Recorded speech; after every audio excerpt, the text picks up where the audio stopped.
नागपुर के Imambara police थाना क्षेत्र से एक बड़ी खबर सामने आ रही है, जहां कल रात रफ्तार का एक बड़ा तांडव देखने को मिला। कल रात करीब 9 बजे मेडिकल चौक से अशोक चौक के बीच ऊंटखाना चौक के पास एक तेज रफ्तार किया सेल्टोस कार ने सड़क किनारे खड़ी गाड़ियों को जोरदार टक्कर मार दी। टक्कर इतनी जोरदार थी कि इस हादसे में वहां खड़ी टाटा इंडिका और एक स्विफ्ट कार पूरी तरह से क्षतिग्रस्त हो गई है।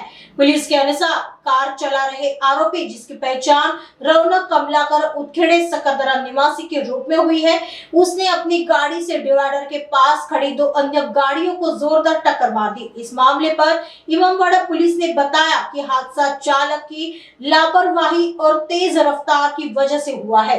गनीमत यह रही कि इस घटना में किसी की जान नहीं गई है। हालांकि आरोपी ड्राइवर खुद घायल हुआ है। पुलिस ने आरोपी रौनक के खिलाफ संबंधित धाराओं में मामला दर्ज कर लिया है और आगे की जांच इमामबाड़ा पुलिस कर रही है।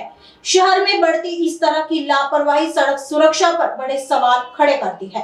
हमारी आप सभी से अपील है कि वाहन सावधानी से चलाएं।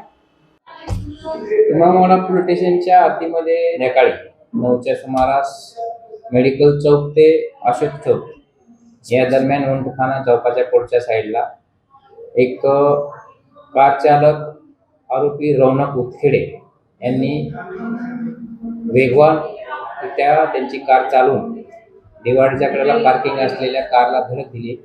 त्यामुळे सदरचा अपघात झालेला आहे। सदर अपघातात कार चालक याला ड्रायव्हरला लागलेला आहे, परंतु त्याच्या चुकीमुळे अपघात झाल्यामुळे आपण त्याच्यावर गुन्हा दाखल केलेला आहे। आरोपीचे नाव आहे रौनक कमलाकर उत्खेड़े, हा सकरदरा इथला राहणारा आहे आणि त्याच्या गाडी आहे किया सेल्टॉस गाडी आहे। किया सेल्टॉस गाडीने रोडच्या कडेला डिवाइडरच्या पार्किंगच्या कडेला उभे असलेल्या टाटा इंडिका या गाडीला धडक दिलेली आहे। त्यामुळे समोर टाटा इंडिकाच्या समोरच्या पण एक दुसरी गाडी पुढे उभी एव्हेन्यू अपार्टमेंट मधली MH49BB 9468 स्विफ्ट या दोन्ही गाडीचं नुकसान झालेलं आहे। त्याचसोबत आरोपीच्या गाडीचे पण मोठे नुकसान झालेले आहे। आरोपी जखमी झालेला आहे।